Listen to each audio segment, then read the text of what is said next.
लोकसुवर्तमान याचा 19वा अध्याय 28 ते 40 वचनं आपल्यासाठी पाळक साहेब वाचतील.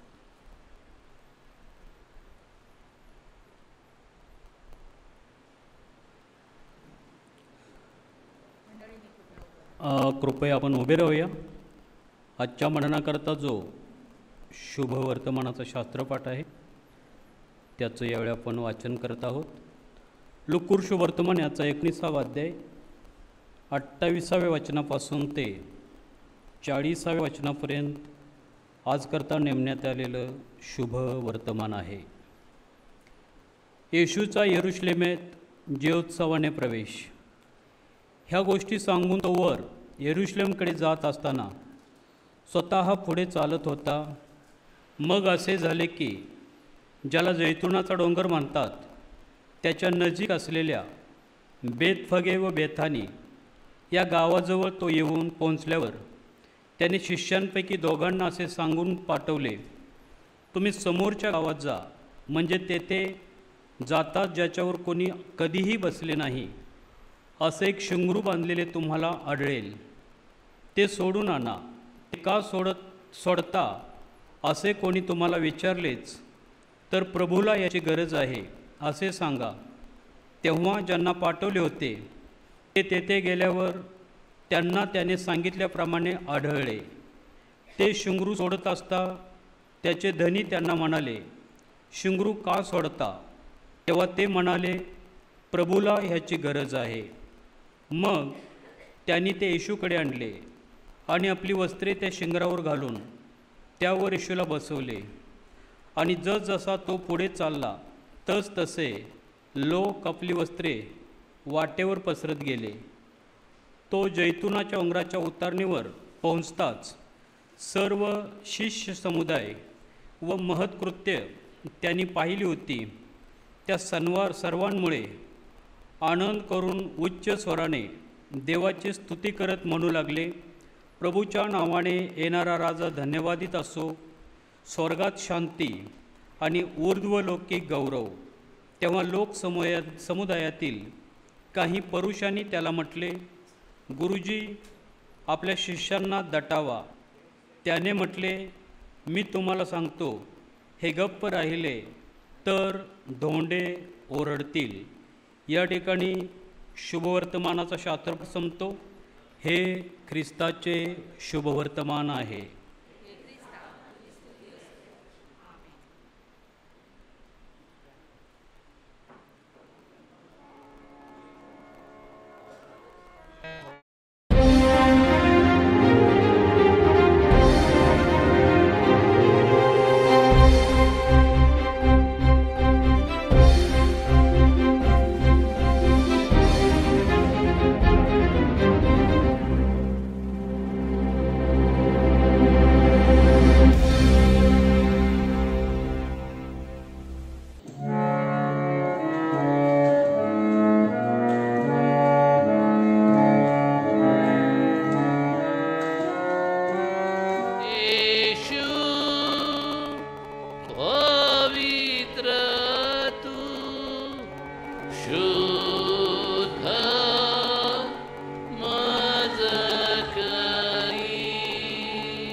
आजच्या सुंदरशा दिवसासाठी मी सर्वात प्रथम आपल्या देवबापाचे मनापासून आभार मानतो.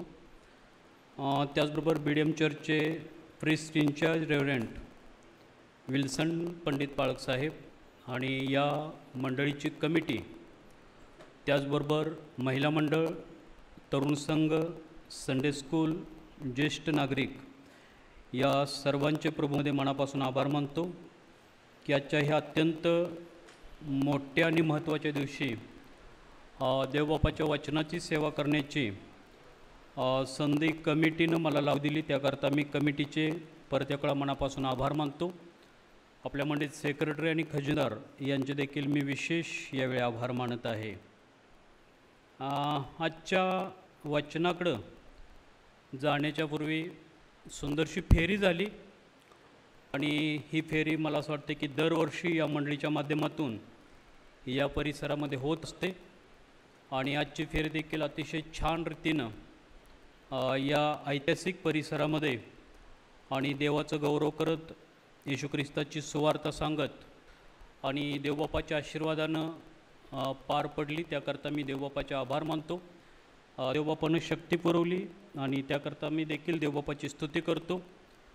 काही पोलीस बंधू आपल्याबरोबर होते आणि त्यांनी खूप सहकार्य केलं या फेरीकरता आणि त्याकरता आपल्या मंडळीच्या वतीनं कमिटीच्या वतीनं जे पोलीस दादा आपल्याबरोबर होते त्यांचं देखील मी पाळक्या नात्यानं मनापासून आभार मानतो. देवबाप त्यांना त्याच्या जिवंतपणाचा अनुभव देवो आणि त्यांचं त्यांच्या घराण्याचं देवबाप तारण करो अशी मी त्यांच्याकरता आजच्या ह्या महत्त्वाच्या दिवशी प्रभूच्या चरणी प्रार्थना आणि शुभेच्छा व्यक्त करतो.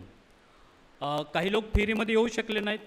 त्याचं पाठीमागचं कारण कदाचित ते थोडेसे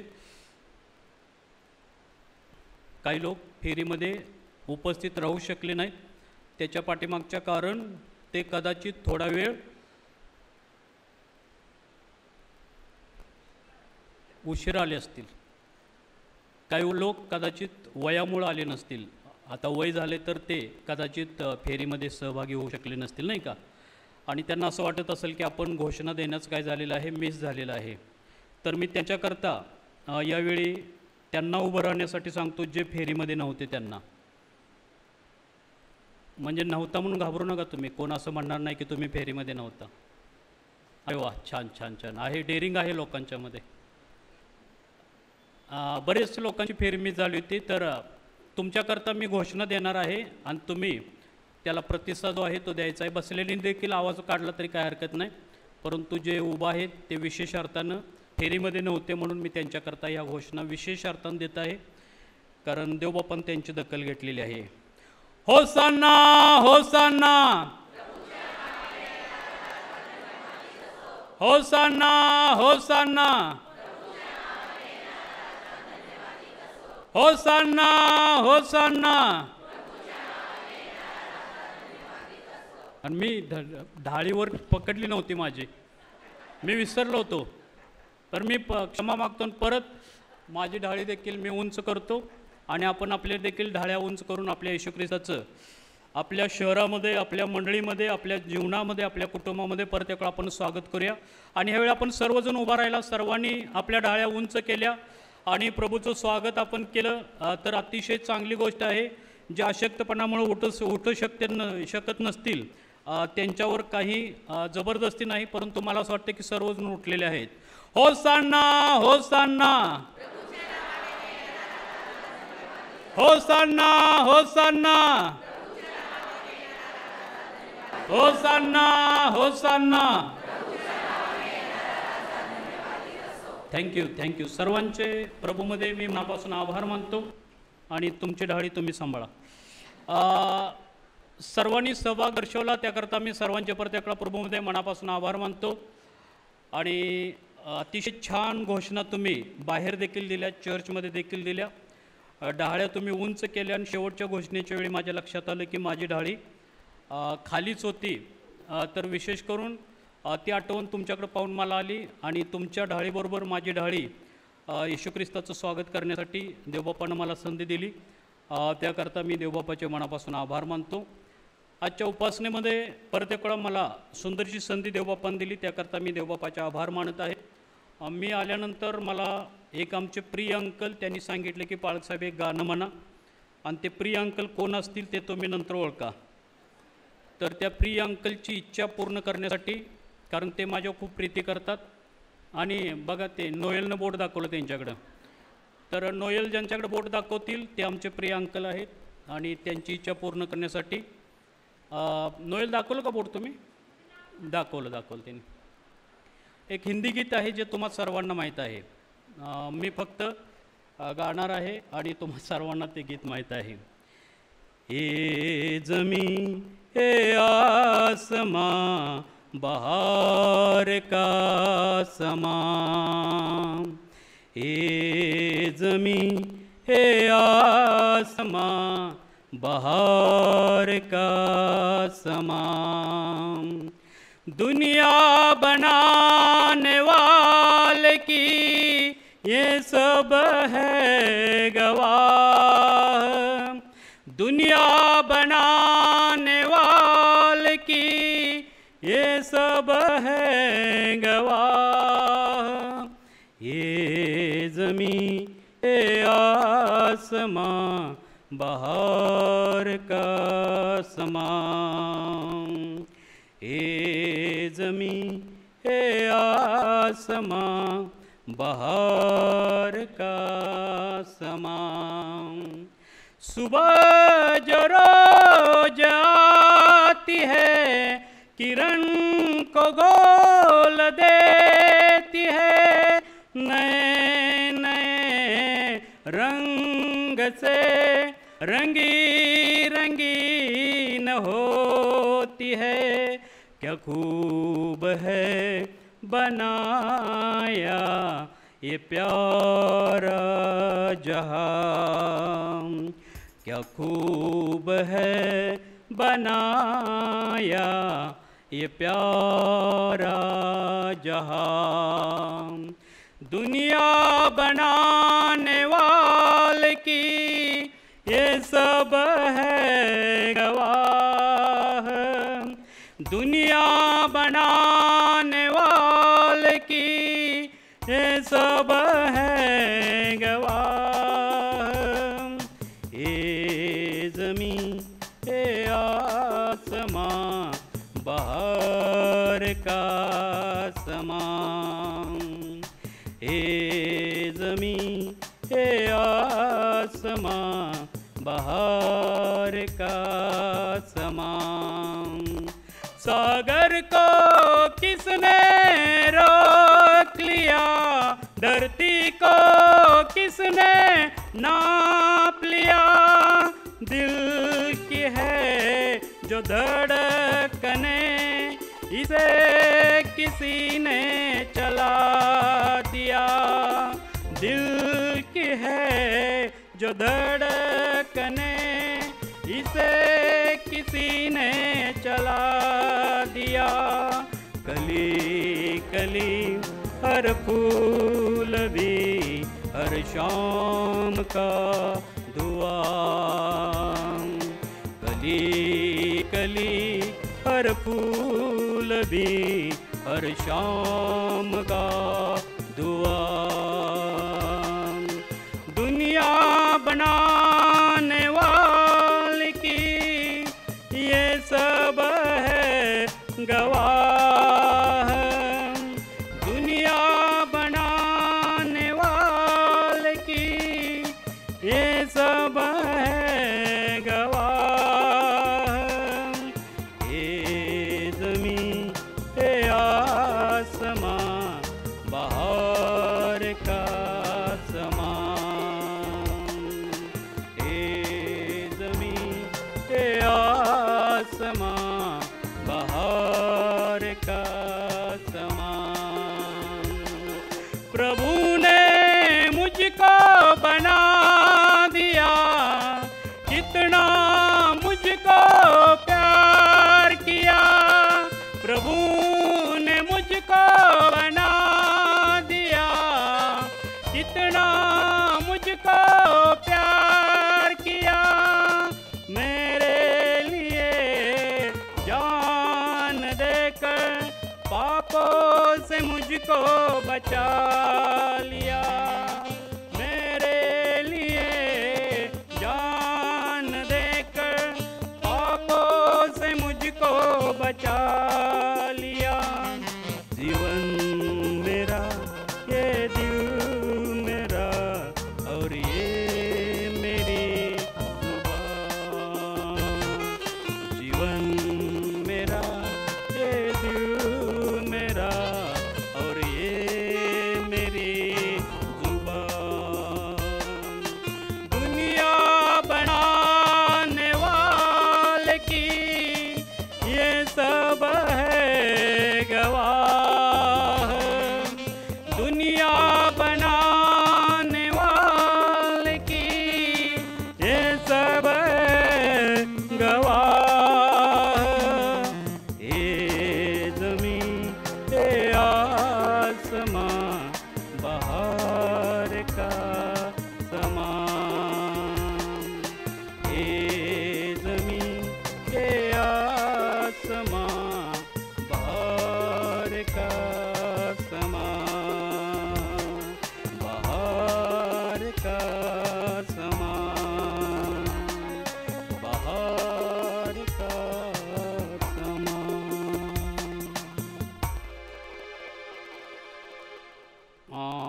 अतुलदाचे आणि विजय सरांचे देखील मनापासून आभार. त्यांनी मला खूप छान साथ दिली. प्रॅक्टिस वगैरे काही नव्हती आमची केली, त्यांनी सुंदर साथ दिल्याबद्दल अतुलदादाचे मी परत मनापासून आभार मानतो. आजच्या शास्त्रपाठाकडे आपण आपलं लक्ष यावेळी देत आहोत. ज्यावेळी एखादा संघ एखाद्या देशामध्ये खेळायला जातो त्यावेळी तो काही दिवस अगोदर जातो आणि तिकडं त्या वातावरणाबरोबर मॅच होत असतो आणि काही सराव सामने अगोदर होत असतात. मग त्या सराव सामन्यामध्ये तिकडे त्या वातावरणामध्ये तो काय होत असतो, त्या ठिकाणी गेलेला नवीन संघ दुसऱ्या देशामध्ये आणि वेगळ्या वातावरणामध्ये तो काय होतो, हळूहळू मग मॅच होतो नाही का. तर मला मॅच होण्यासाठी थोडंसं हे गीत गायचंच होतं. त्यात अंकलनी मला सुंदर संधी निर्माण करून दिली, त्याकरता मी परत एकदा त्यांचे आभार मानतो. आजच्या वचनाकडे आपण यावेळी आपलं लक्ष केंद्रित करत आहोत आणि आजचा जो शास्त्रपाठ आहे तो शास्त्रपाठ लूकचा 19वा अध्याय 28 ते 20-40पर्यंतची जी वचनं आहेत या वचनांच्या माध्यमातून यावेळी देवबाप जी आपली गाठभेट घेत आहे ती देवबापाची भेट आपण घेण्यासाठी सिद्ध आहात. त्याकरता देखील आपल्या सर्वांचे प्रभूमध्ये मनापासून मी आभार मानतो. लूकचा जो 19वा अध्याय आहे 28 ते 40पर्यंतची वचनं, त्याच्यातील पहिल्या 2 वचनामध्ये असं दिसून येतं की प्रभू येशू ख्रिस्त आता यरुशलेम शहराकडे जात असताना तो आता बेथानी बेतफगे या 2 गावांच्या जवळ आहे किंवा त्या 2 गावांच्यापैकी एका गावामध्ये आहे. आणि तिथं असतानाच या ठिकाणी प्रभू येशू ख्रिस्ताच्या जीवनामध्ये त्याच्या जीवनाला अत्यंत आवश्यक असणारी अशी जी एक गोष्ट आहे ती गोष्ट देवबापाच्या योजनेतून घडून आलेली आहे. आणि ती गोष्ट म्हणजे योहानाचा 12वा अध्याय आणि 12व्या अध्यायाच्या 1 पासून ते 11पर्यंतच्या वचनामध्ये प्रभू येशू ख्रिस्ताच्या जीवनाला या दिवसामध्ये ज्या अत्यंत एका सेवेची आवश्यकता असती ती सेवा बेथानी या गावामध्ये कदाचित त्याला प्राप्त झाली असेल असं मला वाटतंय. कारण योहानाचा 12वा अध्याय पहिल्या 11 वचनाकडे पाहिलं तर प्रभू येशू ख्रिस्ताला मरियेनं म्हणजे मार्थानी लाजारसाची बहीण मरिया आहे तिनं त्याला तैलाभंग केलेला आहे. आणि प्रभू येशू ख्रिस्ताचा तैलाभंग होणं ही एक त्या ठिकाणी त्याच्याकरता अत्यंत आवश्यक असे असणारी गोष्ट होती, घटना होती. कारण हा तैलाभंग झाल्यानंतर या तैलाभंगावर काही प्रतिक्रिया उमटलेल्या आहेत आणि त्याच्यामध्ये जी प्रतिक्रिया आहे ती एक निगेटिव्ह प्रतिक्रिया आहे आणि यहूदा इस्करियोतची ती प्रतिक्रिया आहे. त्याचं म्हणणं असं होतं की हा जो व्यर्थ खर्च झालेला आहे तो जर केला नसता तर बरं झालं असतं आणि त्या पैशातून गोरगरिबांची सेवा करता आली असती, गोरगरिबांची काळजी घेता आली असती. परंतु यहूदाला गोरगरिबांची चिंता होती, काळजी होती आणि त्यामुळं तो असा म्हटलेला आहे. असं नसून यहूदाच्या दुसऱ्या काही वैशिष्ट्यांच्यावर योहानाच्या 12व्या अध्यायातील विशेष करून 5व्या वचनामध्ये प्रकाश टाकलेला आहे. आणि यहूदाला गोरगरीब लोकांची काळजी होती आणि म्हणून त्यानं असं म्हटलेलं नसून त्याला पैशाची काळजी होती आणि ते पैसे जे आहेत ते पैसे काहीही करून कसेही करून त्याच्याकडे यावेत अशा त्याच्या मनामध्ये विचार होता आणि त्यामुळं त्यानं गरिबांना पुढं केलेलं आहे. आणि गरिबांना पुढं करून पैसे आपल्याकडं कसे येतील या हिशेबातून या ठिकाणी यहूदा जो आहे त्यानं आपली प्रतिक्रिया व्यक्त केलेली आहे. आणि ह्या प्रतिक्रियेला प्रभू येशू ख्रिस्तानं आपली प्रतिक्रिया दिलेली आहे आणि प्रभूनं मरियेचं हे जे कृत्य आहे त्याचं समर्थन केलेलं आहे. आणि प्रभू म्हणतो की ह्या सेवेची त्याला नितांत त्या ठिकाणी आवश्यकता होती. आणि मला असं वाटतं की ह्या सेवेनंतर ही जी सेवा आहे ती कदाचित त्या ठिकाणी शुक्रवारच्या दिवशी घडलेली आहे आणि शनिवार म्हणजे दुसरा दिवस शाबाताचा दिवस आहे. कदाचित प्रभू येशू ख्रिस्तानं बेथानी येथे लाजारस, मार्था आणि मरिया यांच्या घरामध्ये कदाचित त्यानं वस्ती केली असावी हे मी अंदाज काढत आहे. बायबलमध्ये मला त्याचा पुरावा सापडलेला नाही. तुम्हाला जर सापडला तर तुम्ही एकमेकाला सांगू शकता आणि मला देखील कळवू शकता. माझा अंदाज तसा आहे की प्रभू येशू ख्रिस्त कदाचित बेथानी या ठिकाणी मार्था, मरिया, लाजारस यांच्या घरामध्ये त्यानं वस्ती केली असावी. कारण या घरामध्ये त्याचं रेग्युलर जाणं येणं असायचं. कफरनहूम या शहरामध्ये एक घर होतं आणि ते घर पेत्राचं घर होतं. पेत्राच्या घरामध्ये देखील प्रभू येशू ख्रिस्ताचं वारंवार जाणं येणं व्हायचं. त्याचबरोबर यरुशलेम शहरामध्ये मार्क नावाचा जो येशू ख्रिस्ताचा शिष्य आहे आणि त्याचं घर यरुशलेम शहरामध्ये होतं आणि येशू ख्रिस्ताचं मार्काच्या घरामध्ये म्हणजे यरुशलेम शहरामध्ये जे मार्काचं घर होतं त्या मार्काच्या घरामध्ये देखील येशू ख्रिस्ताचं जाणं येणं व्हायचं. आता प्रभू येशू ख्रिस्त जो जात येत होता म्हणजे आता आपण पाहतो की बेतान येथे मार्था मरिया लाजार यांच्या घरी त्याचं जाणं व्हायचं. कफरनहूम या गावामध्ये तो पेत्राच्या घरी जात असायचा आणि यरुशलेम शहरामध्ये जे मार्काचं घर होतं त्या मार्काच्या घरामध्ये त्याचं जाणं व्हायचं. म्हणजे प्रभू येशू ख्रिस्त गप्पाटप्पा करण्यासाठी जात होता अशातला भाग नसून ही जी घरं आहेत ती घरं त्या काळातील सुवार्थ केंद्र होती आणि त्या घरांच्या मध्ये जाऊन त्याचे शिष्य आणि स्वतः प्रभू येशू ख्रिस्त जे लोक त्या ठिकाणी आलेले असायचे आणि त्यांच्याकरता वचन सांगायचे, त्यांच्याकरता देवराज्याविषयी सांगायचे आणि जे लोक समस्या घेऊन आलेले आहेत विशेषतः आजारासारख्या समस्या आणि आजारासारख्या समस्यांना प्रभू येशू ख्रिस्त आणि शिष्यांच्याकडून उत्तर प्राप्त व्हायचं आणि लोक प्रभू येशू ख्रिस्ताकडून बरे व्हायचे आणि निघून जायचे. प्रभू येशू ख्रिस्त मी अंदाज असा बांधलेला आहे की कदाचित आता तो शनिवारच्या दिवशी मार्था आणि मरिया यांच्या घरी असावा आणि त्यानंतर आपण पाहतो योहानाच्या 12व्या अध्यायातील 12 पासून 19 पर्यंतची जी वचनं आहेत या वचनांच्या मध्ये त्याचा आता यरुशलेम शहरामध्ये काय झालेला आहे प्रवेश करण्याची वेळ आलेली आहे आणि त्याचा प्रवेश जो आहे तो येशू ख्रिस्त यरुशलेम शहरामध्ये करत असताना ज्या पद्धतीनं त्याचा प्रवेश यरुशलेम शहरामध्ये झालेला आहे यरुशलेम शहरामध्ये तो आज काय पहिल्यांदाच जात होता अशातला भाग नसून कित्येक वेळा त्याचं या शहरामध्ये जाणं झालेलं आहे. परंतु आजचं प्रभू येशू ख्रिस्ताचं यरुशलेम शहरामध्ये जाणं जे आहे ते अत्यंत ऐतिहासिक होतं, अत्यंत आगळं होतं, अत्यंत वेगळं होतं आणि जे शास्त्रपाठ आज चर्च ऑफ नॉर्थ इंडियाने नेमलेले आहेत त्याच्यामध्ये मी फक्त लुकाचा शास्त्रपाठ बदललेला आहे आणि या शास्त्रपाठाच्या आधारे जो हेडिंग देण्यात आलेलं त्या हेडिंगमध्ये असं म्हटलेलं आहे की प्रभू येशू ख्रिस्त यरुशलेम शहरामध्ये प्रवेश करत आहे आणि तो प्रवेश करत आहे तो आपला जीव देण्यासाठी करत आहे. प्रभू येशू ख्रिस्ताकडं त्या काळातील लोक त्याचं स्वागत करत असताना वेगळ्या दृष्टिकोनातून पाहत होते. परंतु शास्त्रपाठांचं साकल्यानं बारकाईनं चिंतन मनन वाचन आणि देवाची योजना ज्यावेळी आम्हाला समजते त्यावेळी चर्च ऑफ नॉर्थ इंडियानं आजच्या शास्त्रपाठांच्या करता जो एक मथळा दिलेला आहे किंवा विषय दिलेला आहे त्या विषयामध्ये ते म्हणतात की प्रभू येशू ख्रिस्ताचं यरुशलेम शहरामध्ये स्वागत होत आहे किंवा त्याचा प्रवेश होत आहे. मात्र हा जो प्रवेश आहे तो प्रवेश राज्य करण्यासाठी नसून तो जो त्याचा प्रवेश आहे तो प्रवेश त्याचा जीव देण्यासाठी तो प्रवेश करत आहे.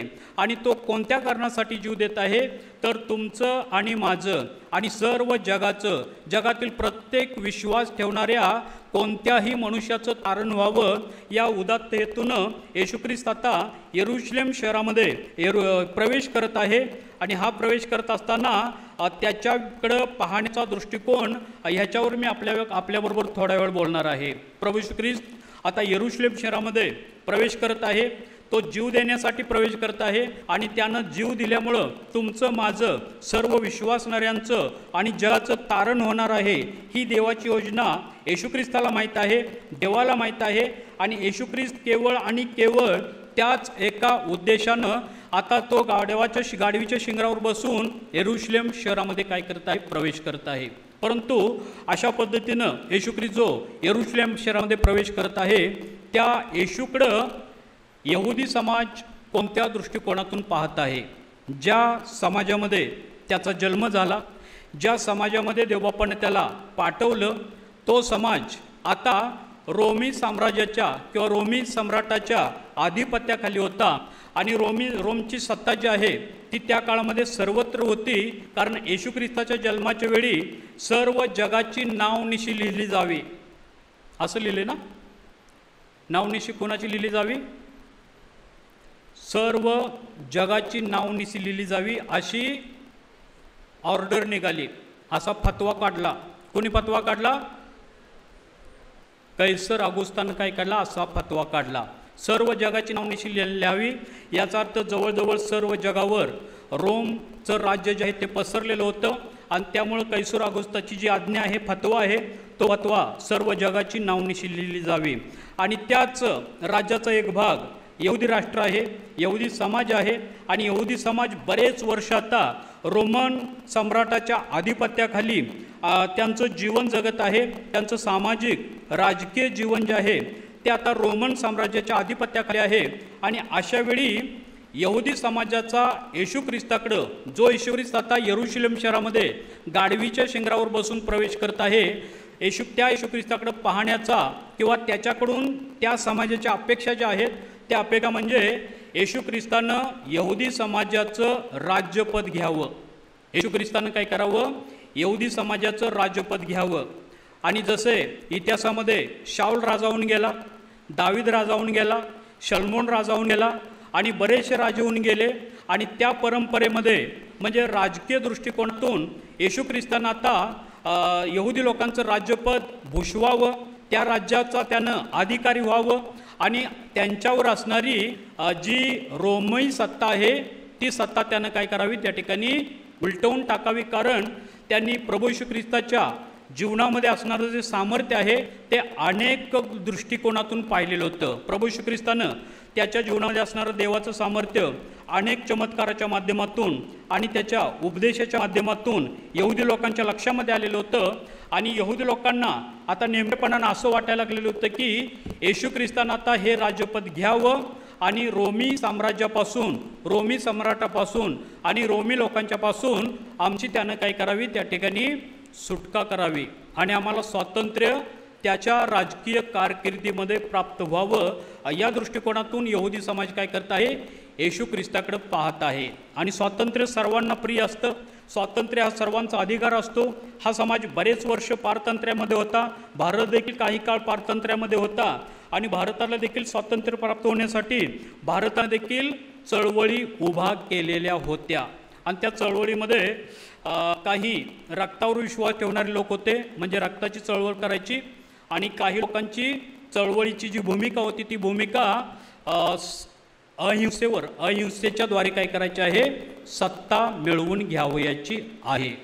आणि ज्यांची भूमिका अशी होती की अहिंसेच्या द्वारे आणि सत्याच्या द्वारे सत्ता संपादन करायची आहे, त्यांचं नाव जर मी तुम्हाला विचारलं तर तुम्ही सांगाल का? सांगाल? सांगा ना लोक. तर आपले राष्ट्रपिता महात्मा गांधी आणि त्यांचा ह्या तत्वांच्यावर काय होता? पक्का विश्वास होता. अहिंसेनं आणि सत्यानं काय होऊ शकते? आपण सत्ता मिळवू शकतो. आणि ही तत्व त्यांच्याकडे कुठून आले असतील हा प्रश्न जर मी तुम्हाला विचारला तर तुमचं उत्तर काय असेल मला माहीत नाही. ही तत्व त्यांच्याकडे कुठून आली असतील हा जर प्रश्न मी तुम्हाला विचारला तर ह्याचं उत्तर तुमच्याकडे काय असेल? आमच्या केदारे आंटीनी बायबल मला दाखवलेलं आहे आणि महात्मा गांधींनी छान बायबलचा अभ्यास केलेला होता. महात्मा गांधींनी बायबलचा खूप छान अभ्यास केलेला होता आणि त्यांनी त्यांचं एक आत्मचरित्र लिहिलेलं आहे आणि त्या आत्मचरित्राचं नाव आहे माझे सत्याचे प्रयोग म्हणून. माझे सत्याचे प्रयोग हे त्यांचं आत्मचरित्र आहे. आणि त्या आत्मचरित्रामध्ये त्यांनी असा उल्लेख केलेला आहे की ते म्हणतात की जगभरातील जे प्रमुख धर्मग्रंथ आहेत त्या जगभरातील प्रमुख धर्मग्रंथांचा मी अभ्यास केला, वाचन केलं, परंतु मला बायबलमधील येशू ख्रिस्तानं जे डोंगरावर प्रवचन केलेलं आहे, बायबलमध्ये येशू ख्रिस्तानं जे डोंगरावरचं प्रवचन केलेलं आहे आणि तितक्या दर्जाचं, तितक्या उच्च दर्जाचं कोणत्याही धर्मग्रंथामध्ये मला शिक्षण आढळलेलं नाही. आणि त्याच्यामध्ये येशू ख्रिस्ताची शिकवण जी आहे ती अहिंसेला धरून आहे, ती सत्याला धरून आहे आणि ती क्षमेला धरून त्यानं ती शिकवण येशू ख्रिस्तानं दिलेली आहे. आणि ह्या शिक्षणाचा फार मोठा पगडा महात्मा गांधींच्यावर पडलेला आहे आणि त्यांनी येशू ख्रिस्ताच्या जीवनातून ही तत्त्व आपल्या जीवनामध्ये घेतली आणि ती तत्त्व ते काय झालेले आहेत? जगलेले आहेत. तत्त्व काय झालेले आहेत? ते जगलेले आहेत. आणि त्यानंतर त्यांनी सत्याग्रह केला. महात्मा गांधींनी त्यानंतर काय केला? एक सत्याग्रह केला. कशाचा सत्याग्रह केला? मिठाचा सत्याग्रह केला. आणि मिठाच्या माध्यमातून देखील येशू ख्रिस्तानं काय केलेलं आहे? आपल्याला डोंगरावरच्या प्रवचनामध्ये मार्गदर्शन केलेलं आहे. यहुदी लोकांचा येशू ख्रिस्ताकडे पाहण्याचा जो एक दृष्टिकोन आहे तो दृष्टिकोन त्यांना आपलं राज्य जे आहे ते परत आम्हाला स्वातंत्र्य मिळवून द्यावं आणि त्या दृष्टिकोनातून येशू ख्रिस्ताचं फार जंगी स्वागत मला वाटतं की सर्व राष्ट्रानं येशू ख्रिस्ताचं आजच्या दिवशी फार मोठं जंगी स्वागत येरुशलेम शहरामध्ये केलेलं आहे.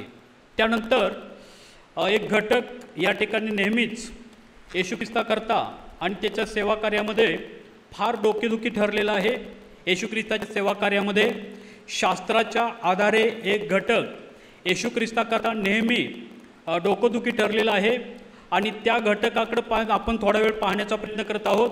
आणि मी तुम्हाला संदर्भ देतो लूकचा 19वा अध्याय आणि त्याच्यामधील 29 नंबरचं जे वचन आहे. लूकचं पुस्तक 19वा अध्याय आणि 29 नंबरचं जे वचन आहे त्या 29 नंबरच्या वचनामध्ये असं म्हटलं की तेव्हा लोक समुदायातील काही पुरुषांनी त्याला म्हटले, गुरुजी आपल्या शिष्यांना काय करा.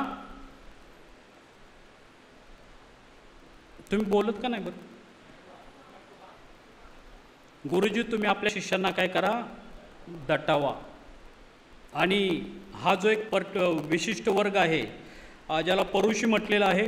मग त्याच्यामध्ये शास्त्री आले, त्याच्यामध्ये याजक आले आणि परुषी, शास्त्री, याजक यांची या विशिष्ट संदर्भामध्ये किंवा या घटनेच्या वेळी फार मोठी अडचण झालेली आहे.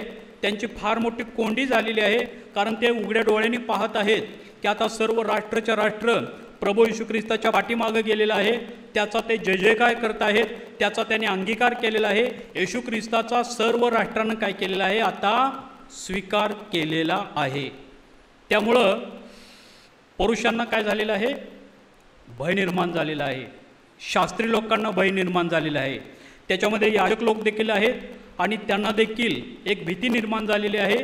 आणि ती भीती म्हणजे आत्तापर्यंत शास्त्री, परुषी, याजक यांचं समाजाच्या मनावर काय आहे, राज्य आहे. शास्त्री, परुषी, याजक यांचं समाजाच्या मनावर राज्य आहे, समाजावर त्यांचं राज्य आहे.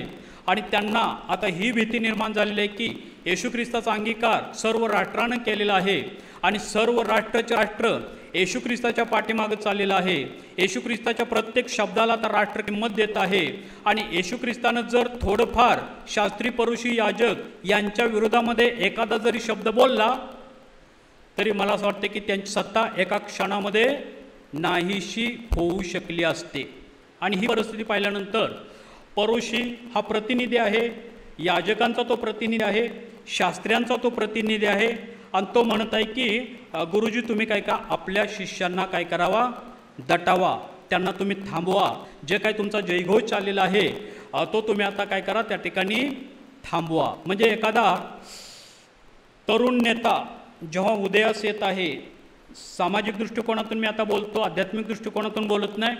समाजामध्ये जेव्हा एखादा तरुण नेता उदयास येत आहे तर जुन्या नेत्यांच्या प्रतिक्रिया कशा असतात तिकडे पहा. तरुण नेतृत्व आता काय होत आहे, नुकतंच आता उदयास येणार आहे.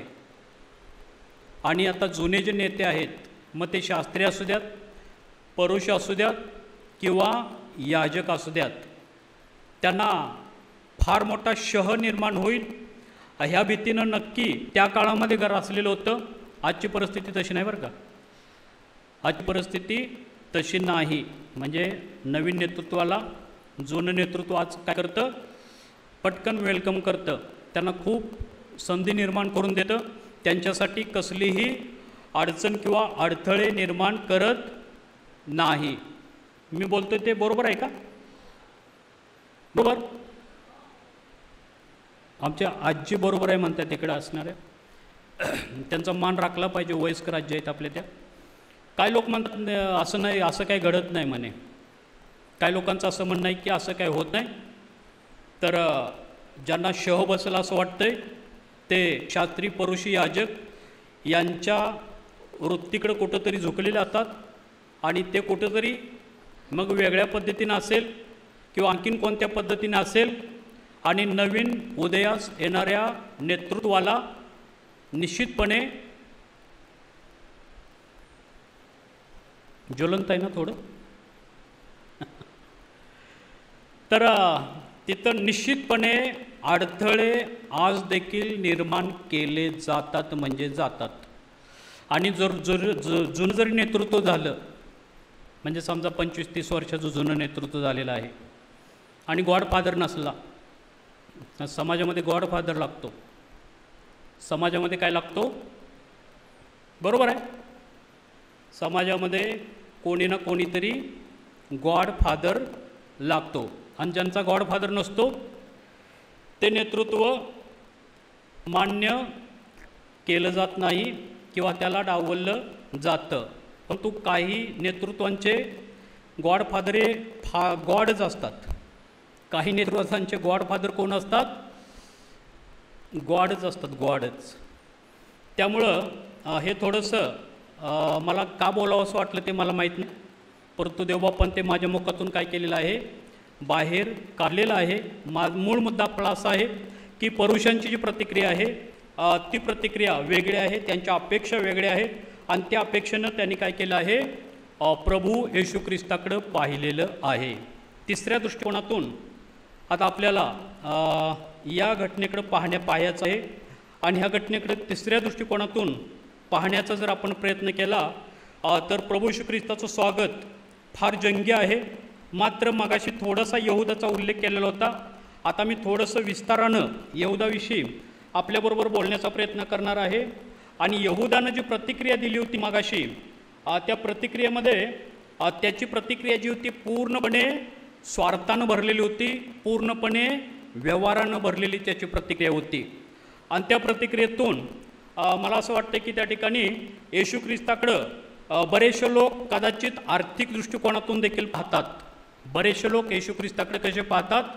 आर्थिक दृष्टिकोनातून देखील बरेचसे लोक येशू ख्रिस्ताकडे काय करतात, त्या ठिकाणी पाहण्याचा प्रयत्न करतात. मग ते कशा पद्धतीनं येशू ख्रिस्ताच्या एकंदरीत सेवाकार्याचं भांडवल करत असतील हे त्यांचं त्यांना ठावं. देवबापाला देखील ह्या गोष्टी ज्या आहेत त्या माहीत आहेत. मात्र यहुदासारखी व्यक्ती आणि त्या देखील वाटत होतं की येशू ख्रिस्तानं यहुदी लोकांचं राज्यपद घ्यावं. यहुदा नावाच्या व्यक्तीला, जो येशू ख्रिस्ताचा एक निवडलेला शिष्य होता, आणि त्याच्या मनामध्ये असं आलेलं होतं की येशू ख्रिस्तानं काय करावं, यहुदी लोकांचं जगिक राजकीय पद जे आहे ते घ्यावं. आणि त्या जगिक येशू ख्रिस्ताच्या राजकीय कारकिर्दीमध्ये यहुदाला एक पद पाहिजे होतं आणि ते पद त्याला अर्थमंत्र्याचं पद पाहिजे होतं. यहुदाला कोणतं पद पाहिजे होतं? अर्थमंत्र्याचं पद यहुदाला पाहिजे होतं. आणि त्या दृष्टिकोनातून यहुदाला असं वाटायचं की येशू ख्रिस्तानं हे राजपद घ्यावं आणि या त्याच्या राजकीय कारकिर्दीमध्ये मी जो त्याचा निवडलेला शिष्य आहे त्या मला येशू ख्रिस्तानं त्याच्या राज्याचा आर्थिक मंत्री अर्थमंत्री बनवावा, असं यहुदाचं कॅल्क्युलेशन सुरू होतं. कारण यहुदाचा सगळा जो होत होता, यहुदाचं सगळं जे लक्ष होतं ते लक्ष आम्ही पाहतो की केवळ फक्त त्याचं लक्ष पैशाकडे केंद्रित करून राहिलेलं आहे. येशू ख्रिस्ताला किंवा येशू ख्रिस्ताचा जो व्यवहार केला तो व्यवहार करणारा यहुदाच होता. 22वा अध्याय आणि त्याच्यातील 4 नंबरचं वचन जर आम्ही पाहिलं, यहुदानं येशू ख्रिस्ताचा जो व्यवहार केलेला आहे, लुकाचा 22वा अध्याय 4थ्या वचनामध्ये म्हटलं की तो मुख्य याजक व सरदार यांच्याकडे निघून गेला आणि त्यांच्या हाती त्याला कसे धरून द्यावे याविषयी त्याने त्यांच्याशी काय केलेलं होतं, बोलणं केलेलं होतं. म्हणजे येशू ख्रिस्ताला धरून दिल्यानंतर यहुदाला काय होणार होता, पैशाचा लाभ होणार होता. आणि किती रुपये तुम्हाला माहीत आहे, ते यहुदाने किती रुपयेसाठी येशू ख्रिस्ताला धरून दिलं? ते 30 रुपयेसाठी येशू ख्रिस्ताला यहुदानं काय केलेलं होतं, धरून दिलेलं होतं. म्हणजे ह्या एका व्यक्तीकडे जर पाहिलं, म्हणजे यहुदाकडे जर पाहिलं, सतत त्याच्या डोक्यामध्ये गणित सुरू आहे.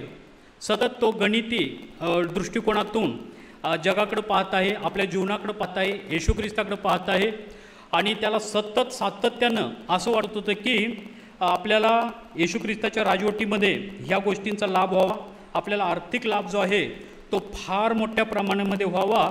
मात्र येशू ख्रिस्तानं शिक्षण देत असताना असं म्हटलेलं आहे की श्रीमंतांचा देवाच्या राज्यामध्ये प्रवेश होणं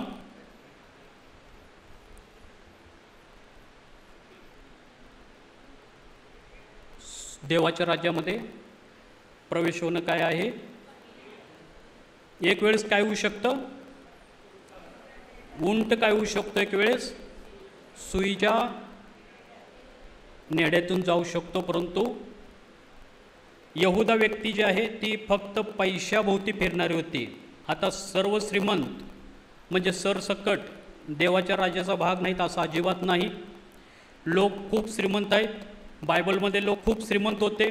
अब्राम खूप श्रीमंत होता आणि अब्राम खूप श्रीमंत होता. त्यानंतर याकोब खूप श्रीमंत होता.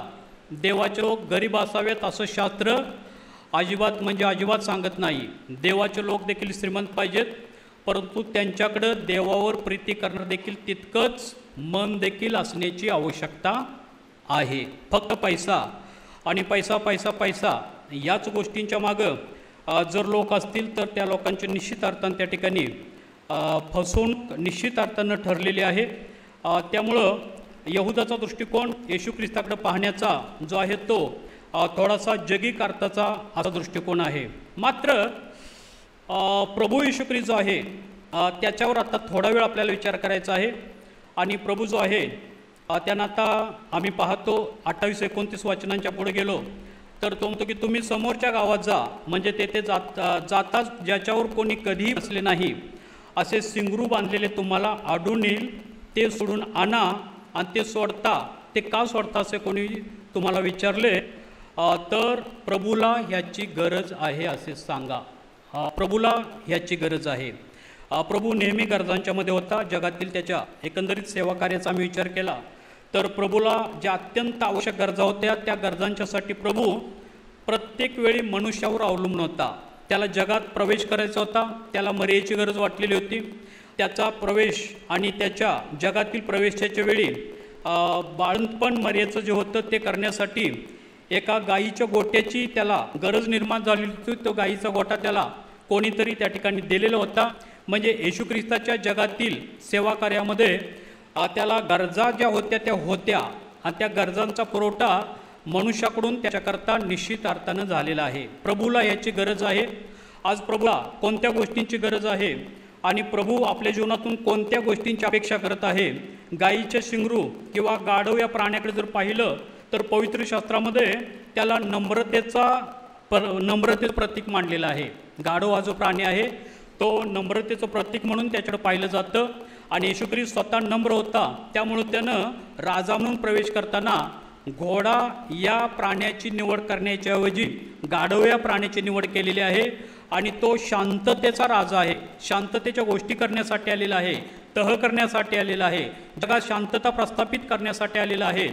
हे त्यानं त्या गाढवीच्या शिंगराची निवड करून अप्रत्यक्षरित्या सर्व गर्दीला तो शांतीचा अधिपती आहे, शांतीचा राजा आहे. आणि त्याकरता तो जगामध्ये आलेला आहे. न बोलता देखील त्यानं गाढवीच्या शिंगराची निवड करून सर्व समाजाला त्या काळामध्ये काय केलेलं आहे त्या ठिकाणी संदेश देऊ केलेला आहे. येशू ख्रिस्त जो आहे तो नम्र होता. येशू ख्रिस्त प्रभूला याची गरज आहे. प्रभूला आज शांतताप्रिय लोकांची गरज आहे. प्रभूला आज लीन लोकांची गरज आहे. प्रभूला आज अत्यंत नम्र लोकांची काय आहे त्या ठिकाणी गरज आहे. त्यामुळं आपण देवाची लेकरं या नात्यानं, मंडळी या नात्यानं आपल्या वैयक्तिक जीवनाकडं किंवा मंडळीच्या जीवनाकडे जर पाहण्याचा प्रयत्न केला तर आपल्यामध्ये असणारी नम्रता, आपल्यामध्ये असणारी लीनता, आपल्यामध्ये असणारी जी सौम्यता आहे ह्या गोष्टीची प्रभू आजच्या दिवशी आणि आपल्या सर्व जीवनभर आपल्याकडून काय करत आहे, अपेक्षा करत आहे. मग आम्ही कशा आहोत, नम्र आहोत की त्याच्या विरुद्ध काय शब्द असेल मला माहीत नाही, तो शब्दाचा शोध तुम्ही लावा. नम्रतेच्या विरुद्ध जो काही शब्द असेल त्याचा शोध तुम्ही काय करा त्या ठिकाणी लावा. आम्ही नम्र आहोत, लीन आहोत, प्रभूसारखी सौम्य आहोत. आहे आमच्या जीवनामध्ये या गोष्टी, नम्रता, लीनता, सौम्यता, सहनशीलता, अत्यंत प्रीतीनं भरलेलं आमचं जीवन, अत्यंत सहनशीलता, कधी भडका होत नाही. भडका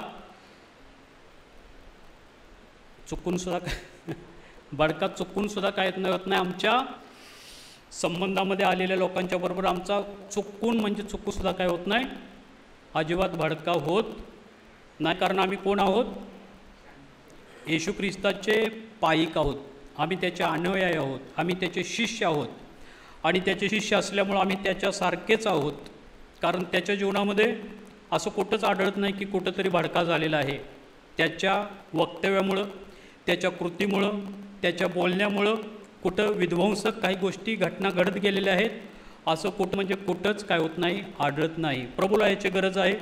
प्रभू आजच्या दिवसामध्ये नम्रतेची गरज आहे, लीनतेची गरज आहे, सहनशीलतेची गरज आहे. प्रभूचा उदो करणं आवश्यक आहे. मात्र आज आपल्याला उघड उघड सुवार्ता करता येत नाही, असं एक फार मोठं वातावरण निर्माण झालेलं आहे. करू शकतो का आपण उघड उघड सुवार्ता? सुवार्ता करू शकतो उघड उघड? काय वाटते आपल्याला? करू शकतो? करू शकतो, खरंच करू शकतो का?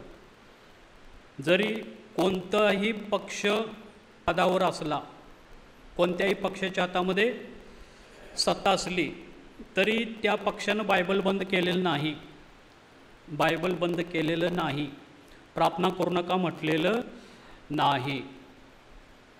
म्हणजे फक्त आपण म्हणजे आपल्या भोवती ते आपण वातावरण तयार करून घेतलेलं आहे. त्यांची सत्ता आली काही खरं नाही, त्यांची सत्ता आली तर काही खरं नाही. किती वर्ष सत्ता आलेली आहे? किती वर्ष सत्ता आलेली नाही का? कितीतरी वर्ष सत्ता आलेली आहे. परंतु देवाचे आभार आहेत, देवबापाची उपकार स्तुती आहे, त्यांनी अद्याप तरी काहीही त्या ठिकाणी केलेलं नाही. केलं तर प्रभू काय आहे त्याला समर्थ आहे, केलं तर प्रभू काय आहे त्याच्याकरता समर्थ आहे. त्यामुळं या ठिकाणी शेवटचा जो मुद्दा आहे त्या शेवटच्या मुद्द्यामध्ये 40व्या वचनाचं शेवटचं विधानामध्ये येशू ख्रिस्ताचं उत्तर आहे, मी तुम्हाला सांगतो हे गप्प राहिले, हे गप्प राहिले तर धोंडे काय करतील? ओरडतील. म्हणजे देवबापाकडं पर्यायी व्यवस्था आहे, देवबापाकडं ऑप्शन आहेत. ज्यांना संधी दिलेली आहे त्यांनी जर संधी दवडली तर देवबाप काय करतो? त्या ठिकाणी पर्यायी व्यवस्था देवबापानं करून ठेवलेली आहे. म्हणजे आपण कल्पना करणार का धोंडे ओरडतील म्हणून? पाहिलं का कधी आपण धोंडा ओरडत्याला? परंतु देवबापाची ही किमया आहे, देवबापाकडे तेवढं सामर्थ्य आहे. देवबाप धोंड्यातून जर पाणी काढू शकतो तर देवबाप म्हणतो त्याप्रमाणे ज्यांना कदाचित आपण धोंडे समजतो, ज्यांना कदाचित आम्ही काय समजतो? दगड धोंडे समजतो, देवबाप तिथून त्याचं कार्य तडीस नेऊ शकतो. त्यामुळे तो देव आहे. त्या देवबापाचे यावेळी मी मनापासून आभार मानतो. देवबापाच्या नावाला मी धन्यवाद देतो. परदेकडं सुंदरशा संधीसाठी कमिटीचे आणि मंडळीचे मनापासून आभार.